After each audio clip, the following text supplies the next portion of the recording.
புதிய மாதத்துக்குள் நம்மை கொண்டு வந்து சேர்த்த தேவாதி தேவனை நன்றியோடு ஸ்தோத்திரம் செய்வோம். குருடரை அவர்கள் அறியாத வழியிலே நடத்தி அவர்களுக்கு தெரியாத பாதைகளில் அவர்களை அழைத்து கொண்டு வந்து அவர்களுக்கு முன்பாக இருளை வெளிச்சமும் கோணலை சபையுமாக்குவேன். இந்த காரியங்களை நான் அவர்களுக்கு செய்து அவர்களை கைவிடாதிருப்பேன். இந்த நாட்களிலும் கூட நாமும் நமக்குள் அநேகர் கண்கள் இருந்தும் கூட கண்ணில்லாதவர்களைப் போல நாம் தடவிக்கொண்டு பகலா இரவா என்று தெரியாமலே நம்முடைய நாட்களை கடத்தி கொண்டிருக்கிறதை நாம் நன்றாய் அறிவோம். நான் இப்படிப்பட்ட காரியத்தை செய்யாதிருந்திருந்தால் என்னுடைய வாழ்க்கையில் நான் இன்னும் வெற்றியோடு வாழ்ந்திருப்பனே. நான் இந்த காரியத்தை இப்படி முடிவு பண்ணாமல் இருந்திருந்தால் என்னுடைய வாழ்க்கை வேறு விதமாய் வெற்றியோடு ஓடி இருந்திருக்குமே. நான் அன்றைக்கு செய்த அந்த தவறு, நான் அன்றைக்கு எடுத்த இந்த முடிவு என்னுடைய வாழ்க்கையவே மாற்றி போட்டு விட்டதே. இனி அது எப்படி சரியாகும்? அது என் பிள்ளைகளையும் என்னையுமே அதிகமாய் பாதித்து கொண்டிருக்கிறதே என்று சொல்லி ஒரு குருடனை போலதான் நாமும் அலைசடிக்கப்பட்டு இந்த வாழ்க்கையில் ஓடிக்கொண்டிருக்கிறோம்.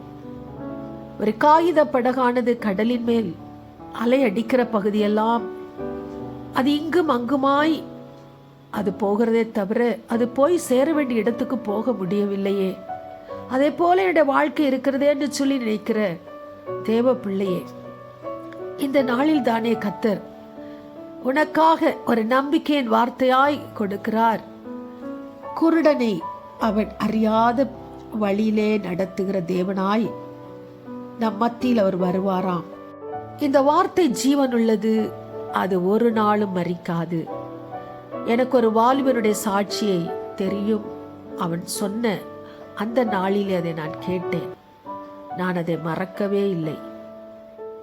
ஒரு 12-13 வயதுள்ள சிறுவனாய் சென்னை கடற்கரையின் ஓரங்களில் இருக்கிற குப்பை பேப்பர்கள், பிளாஸ்டிக் பொருட்களை இரவு நேரங்களில் பொறுக்கி எடுத்து அதை கொண்டு போய் கயலான் கடையில் போட்டு அதில் வருகிற 50-100 ரூபாய்களை வைத்து கைவிடப்பட்ட சுகவீனமான தன் தாயை அவன் பராமரித்து வர வேண்டிய நிலை வந்தது. அவனுக்கோ பள்ளி செல்ல வாய்ப்பில்லை. ஒவ்வொரு நாளும் இந்த காரியத்தை அவன் செய்தால்தான் அந்த 2 ஜீவனும் உயிரோடு வாழ முடியும். சில நாட்கள் அப்படியே கடந்து போனது. ஆனால் திடீரென்று ஒரு 15-16 வயது இருக்கும் பொழுது அவன் கால்கள் வீக்கம் கண்டவனாய், அவனுடைய சரீரமெல்லாம் ஒடுங்கி போனவனாய் அவன் கொஞ்சம் கொஞ்சமாய் பாதிக்கப்பட்டான். எப்படியோ மருத்துவர்களிடத்தில் போய் அவர்கள் விசாரிக்கும் பொழுது அவனுக்கு கிட்னி செயலிழந்து கொண்டிருக்கிறது என்று சொல்லப்பட்டது. அந்த தனிமையான வாழ்க்கையில் அந்த தாய் மிகவும் வேதனைப்பட்டாள். எனக்கு இருந்த ஒரே ஆதரவு, நான் என்ன செய்வேன்? நாளுக்கு நாள் அவனுடைய சரீரம் பலவீனப்பட்டு அவன் படுக்கையில் தள்ளப்பட்டான். இன்னும் கொஞ்ச காலம்தான் நான் உயிரோடு இருக்க முடியும் என்று அவனுக்கும் தெரியும், அந்த தாய்க்கும் தெரியும்.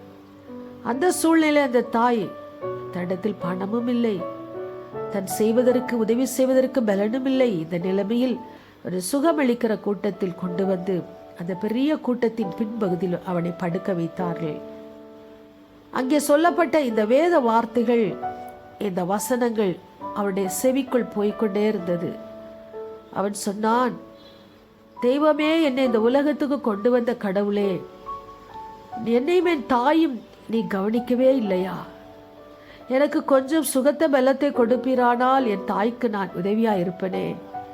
அவனுடைய கண்களிலிருந்து கண்ணீர் வந்து கொண்டே இருந்தது. அவன் படுத்த படுக்கையாகவே இருந்தான். அன்றைய தினம் கூட்டம் முடிந்தது. அவர்கள் வீடு திரும்பினார்கள். கொஞ்சம் கொஞ்சமாய் அந்த வாலிபன் எழும்பி நடந்தான்.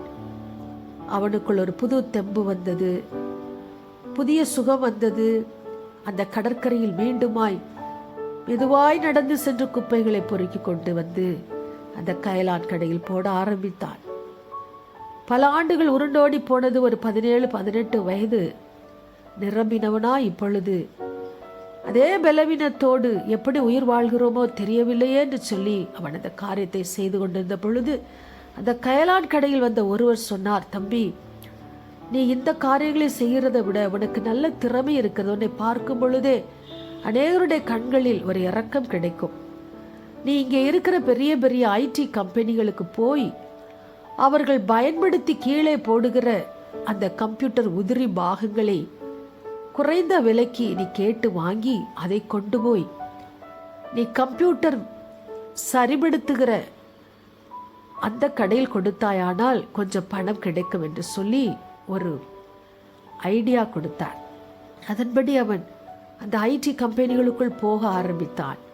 முதலில் அவனை ஏற்றுக்கொள்ள மறுத்தவர்கள் பிறகு அவனுடைய முக பாவனை, அவனுடைய பேச்சு நடவடிக்கையை பார்த்து கீழே போடுகிற பொருள்கள் தானே என்று சொல்லி அவனுடைய கரத்தில் அந்த பழைய பொருள்களை கொடுக்க ஆரம்பித்தார்கள். மிக குறைந்த விலைக்கு அதை அவன் வாங்கி கொண்டு அதை கொண்டு போய் அந்த கம்ப்யூட்டர் சர்வீஸ் பண்ணுகிற இடங்களில் அவன் கொடுத்தான்.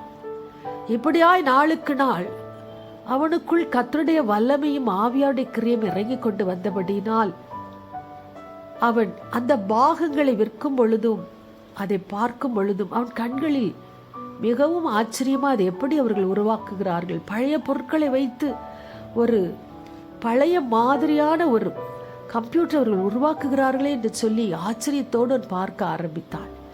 இப்படி நாட்கள் செல்ல செல்ல அவனுடைய கரங்களில் கொஞ்சம் கூடுதலாய் பணம் கிடைத்தது. அவன் அதை வைத்துக்கொண்டு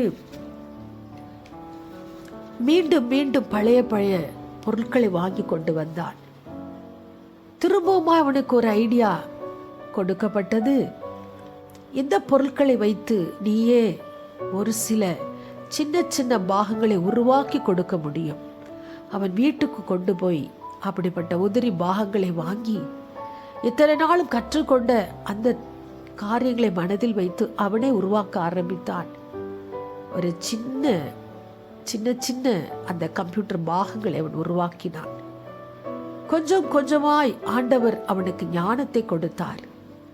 ஒரு மீனவ குடும்பத்தில் பிறந்து வளர்ந்தவன், ஒருவர் ஆதரவும் இல்லாதவன், படிப்பறிவு இல்லாதவன். இந்த கம்ப்யூட்டர் என்ஜினியர்ஸோடு போய் பழகினது நிமித்தம், அவர்களோடு பல ஆண்டுகளாய் நடந்தது நிமித்தம் ஆங்கிலத்தை பேசும்படி அந்த நாட்களிலே அவனுக்குள் ஒரு ஆவல் வந்தது. பேச ஆரம்பித்தான். தேவ ஜனமே, இந்த சாட்சியை என்னுடைய கண்களால் நான் பார்த்தேன், என்னுடைய காதுகளால் நான் கேட்டேன். நாட்கள் சென்றது.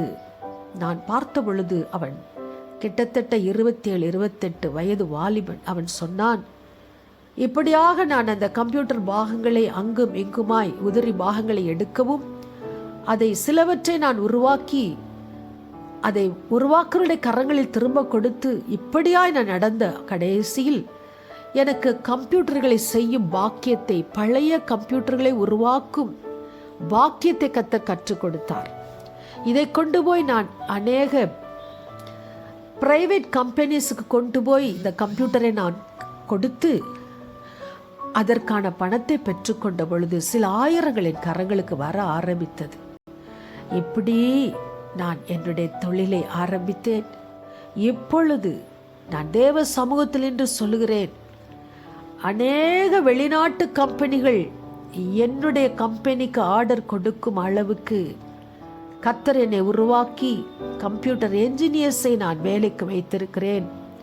மாதத்துக்கு 3 முறை 4 முறை நான் அயல் நாடுகளுக்கு பயணம் செய்து நூற்றுக்கணக்கான கம்ப்யூட்டர்களை போய் அங்கே இறக்கி வைத்து அவர்களுக்கு அதை பற்றி சொல்லி கொடுத்து நான் வர கர்த்தர் எனக்கு உதவி செய்தார். என் எல்லையை பெரிதாக்கி இருக்கிறார்.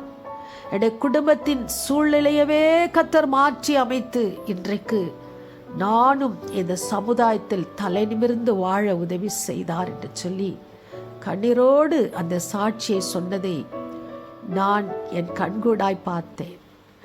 தேவ ஜனமே, ஒருவனை உயர்த்தவும் ஒருவனை தாழ்த்தவும் அவராலே ஆகும். குருடனை அவன் அறியாத பாதைகளில் நடத்தி அவனுக்கு தெரியாத வழிகளில் அழைத்து கொண்டு வந்து இருளை வெளிச்சமும் கோணலை செவையமாக்குவேன். இந்த காரியங்களை நான் அவர்களுக்கு செய்து அவர்களை கைவிடாதிருப்பேன் என்ற இந்த வேத வார்த்தை ஜீவனோடு கூட அந்த வாலிபனுடைய வாழ்க்கையை முற்றிலுமாய் மாற்றி போட்டதே. ஒரு கடற்கரையின் குப்பைகளை பொறுக்கிக் கொண்டிருந்தவன் இன்றைக்கு கோடிக்கணக்கான பணத்தை தன் கரங்களில் எடுத்து ஆகாயத்தில் பறந்து அநேக தேசங்களுக்கு போய் வர கர்த்தர் உயர்த்துவாரானால் நம்மையும் நம் பிள்ளைகளையும் கூட அப்படியே உயர்த்த முடியும்.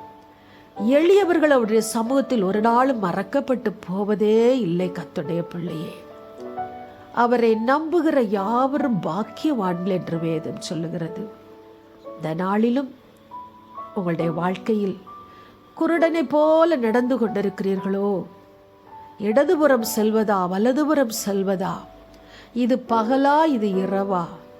எப்போகும் பாதை உண்டா இல்லாவிட்டால் பாதை இல்லையா? ஒன்றுமே தெரியாதபடி என்னுடைய வாழ்க்கை போனபடி நான் ஓடிக்கொண்டிருக்கிறேன், என்னுடைய முடிவு எப்படி ஆகுமோ என்று அங்கலாய்த்து கொண்டிருக்கிற தேவ பிள்ளையே, நிச்சயமாய் இந்த வேத வார்த்தை உங்களுக்குள்ளாக கடந்து போய் அது உங்களுக்குள்ளே ஒரு உயிர் மீட்சியை உண்டாக்க முடியும். உங்கள் வாழ்க்கையை முற்றிலும் மாற்ற முடியும்.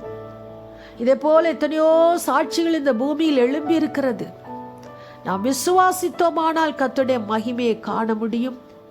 இன்றைக்கே இந்த வார்த்தையை உங்களுடைய கரங்களில் எடுத்து உங்களுடைய இருதயத்தில் அப்படியே ஆமேன் என்று சொல்லி ஏற்றுக்கொள்ளுவீர்களானால் உங்களுடைய இருளான நாட்களும் கூட ஒரு வெளிச்சத்தின் நாட்களாய் மாற முடியும். உங்களுடைய வாழ்க்கையில் இருக்கிற கோணல்கள் நேராக மாறி உங்களுடைய குடும்பம் அநேகர் கண்களுக்கு முன்பதாக ஆச்சரியமாய் நடத்தி உங்களை கைவிடாதிருக்கிற தேவனுக்கு நீங்கள் மகிமையை கொடுக்கும்படி உங்களை அவரே ஆசீர்வதிக்க முடியும். ஆமேன் என்று சொல்லி இந்த ஆசீர்வாதத்தை பெற்றுக்கொள்ளுங்கள். ஆமேன், ஆமேன். God bless you. Thank you.